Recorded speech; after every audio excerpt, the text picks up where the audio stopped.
Welcome back to the channel. Welcome back to 2d6 Dungeon, level 5, the Infernal. 2d6 Dungeon was created by Toby Lancaster. His link is in the description. We are using Tailspire for the mapping. I was recording for about 12 minutes before I realized that my mic was shut off. So we're back here at the beginning and we'll get up to where I was at. First thing we do is we check the door last session to find that it was unlocked. And so all we have to do now is open it and go through. I did adjust the lighting some, so it made it a little bit brighter.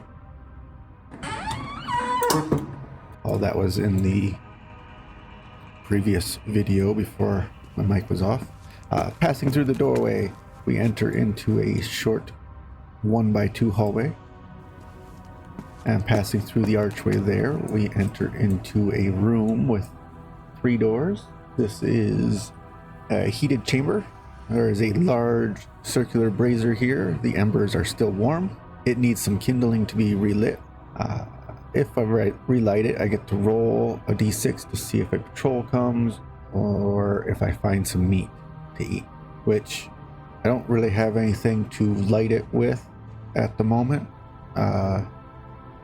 Suppose I could break a wooden door and use it, but that's a lot of effort. So for now we'll just leave it warm. We went ahead to this door and checked it for being locked, and it was unlocked, and so we opened it up and came into a small room. This one was a depression. In the corner of this space is a depression in the stone. It seems to have been left here, and water is naturally gathering in it. And I don't really have anything to put water in to carry it with me. I can get a little bit of a drink here, I suppose, and continue on. Stepping back through the doorway here, we went over to this door. And we found it also unlocked. We opened it. And the room beyond was a dark mist. The space is full of a dark mist of an unknown origin. It is damp as if water fills the air. If you pass through here, you become soaked. If you come back through the space, it has cleared up. So we're going to get soaked by going through here. And there's a metal door across the way here. And I have placed the soaked marker on our sheet. So the following room, we open the door and step into here. We took a point of damage from the being soaked. This room is an effigy hall. To one side is an effigy made of animal limbs, chains, and strips of fur. The floor is slippery. If you go near the effigy, you must pass a precision check or slip. And then, which I didn't go over there. I took a point of damage from the wetness, but then I rolled on the interrupts table and there's a grating noise, and you look up to see a chunk of stone on a chain swinging towards you. I do not have a heavy mace to bat it aside, so I took 6 points of damage as the stone bashes me. And we're stepping forward here to an archway. And that is as far as I made it so far with my mic off. So now we get our next room. We step through this archway and discover another effigy hall. This one is much like the last one. There is an effigy of animal limbs and chains and strips of fur, and the floor is slippery. We're not going to go anywhere near it, but I already rolled on the interrupts, and we have on the wall here is a large marble slab stone. It is finely cut and detailed human skulls have been sculpted around the edges. Engraved into it is a strange language you cannot read. You may touch the stone once. D6 roll, 1 to 3 I lose 2 health, and 4 to 6 I gain 4 health. I'm going to take that chance. It's a 50-50 whether I gain it or lose it, and it would be nice to gain some after getting hit by that rock in the last room. We are not gaining anything. We are losing. Oh, you can't see that. That is a 2. So we're down to 42 health. The room has one exit.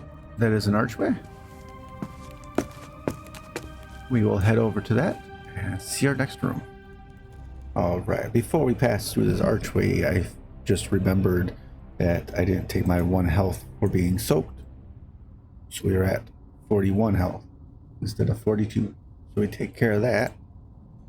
And then we can step through this archway.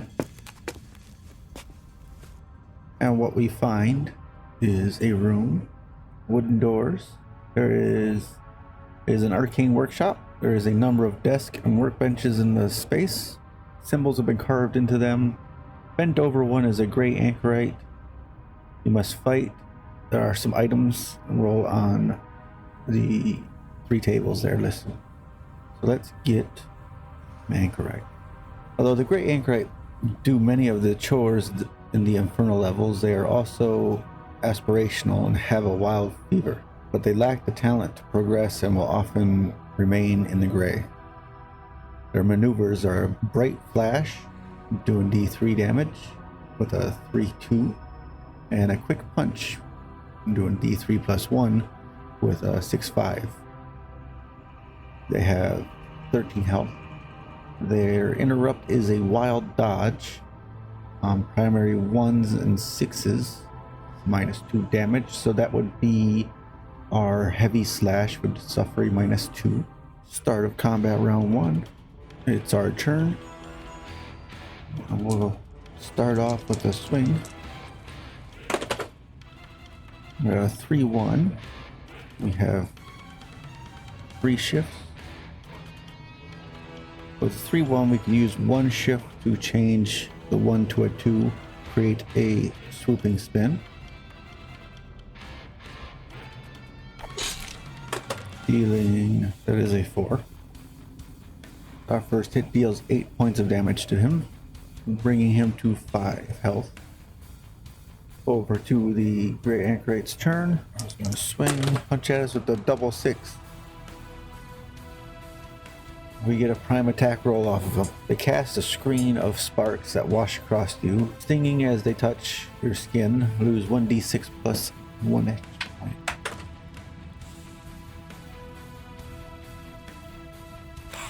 Three points of damage, bringing us down to 38 health. Chop round 2 is our turn, and we'll swing back at him with a sword. We have a 1-3. Also 3 shifts, so we can take the 1 and 2 shift it to a 3, and take the 3 and 1 shift it to 2. Using all 3 shifts, create another swooping spin, dealing 9 points of damage. And that will kill him. Gray Anchorite's down. Now it's turn to loot. He has some loot on him, and then we have the loot from the room itself. Let's bring this back over so we know. We'll start off with the religious pouch that's on his person.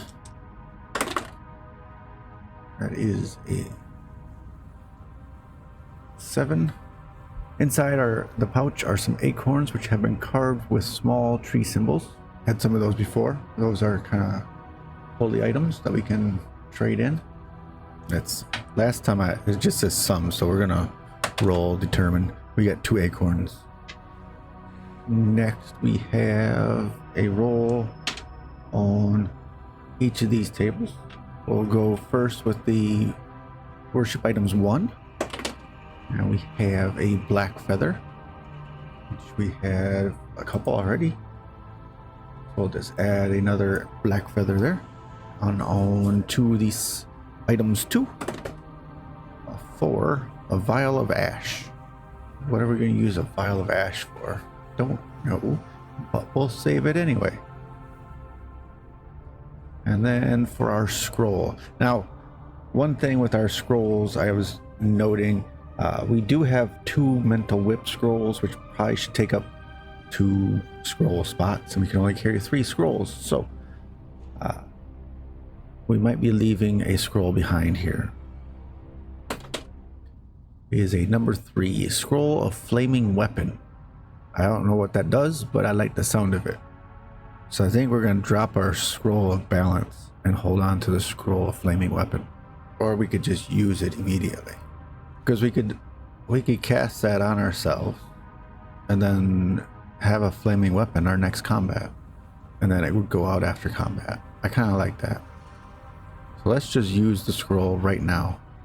That way we don't have to drop any scroll, one of our current scrolls. And we'll use this.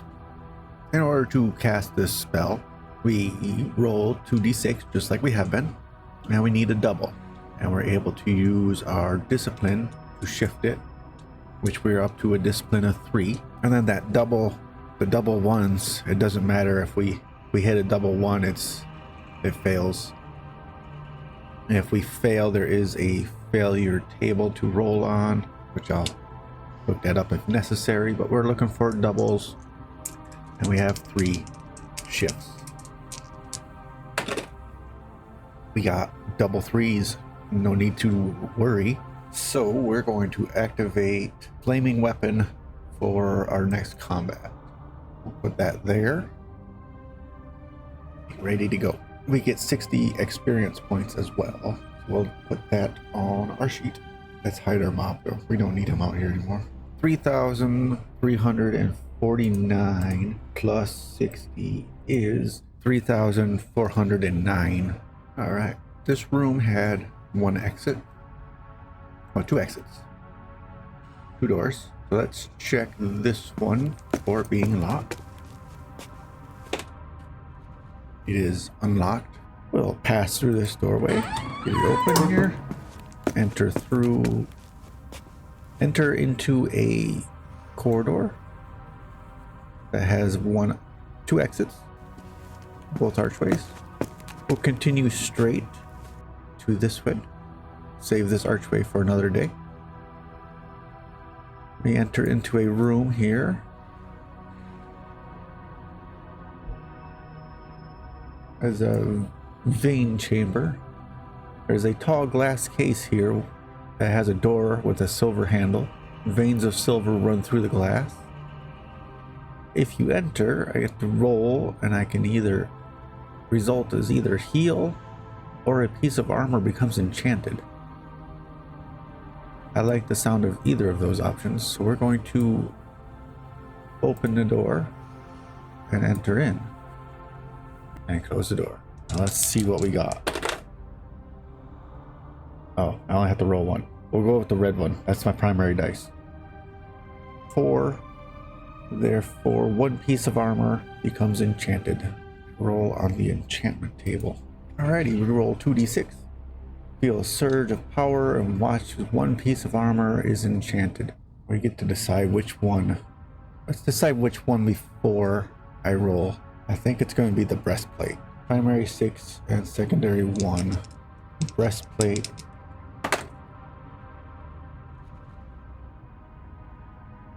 Have a 4. Divine armor. A piece of armor shimmers, increases the damage modifier by 3. -1 becomes -4. So that's our leather breastplate. It's nice to note down here on the bottom. A piece of armor can have up to 3 different enchantments, but not fire and ice at the same time. And the effect is on the armor itself, and not. So if we take that armor off and sell it, switch it out, the effect is gone from us. That's good. We have wooden doors around here. There are 3 of them, and we'll find out which one we go through in our next session. So from behind the glass,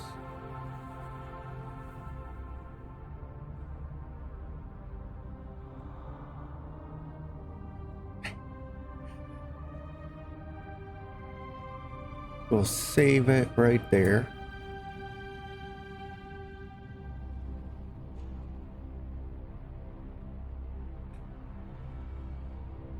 We'll take a break for this episode. Thank you for stopping in and checking it out. We're surviving. We haven't, today hasn't been that bad of a day. We do, oh, before I go, we passed through 3 rooms that I forgot to take my water damage from, my wetness. We better do that before I forget. -3 health brings us to 35 health, and so that's where we're at there. We need to get dry. We need to find someplace with fire. We could go back to that one. We've passed a room that had tables in it. We could break up a table, take the chunks back, and light a fire and get dry. It's going to take some more damage to do so, but we would be dry at that point. And we'd have to fight something for breaking the tables and stuff. So we'll think about that and possibly do that. So until then, thanks for staying till the end. Hope you enjoyed it and have a good night. See you again soon.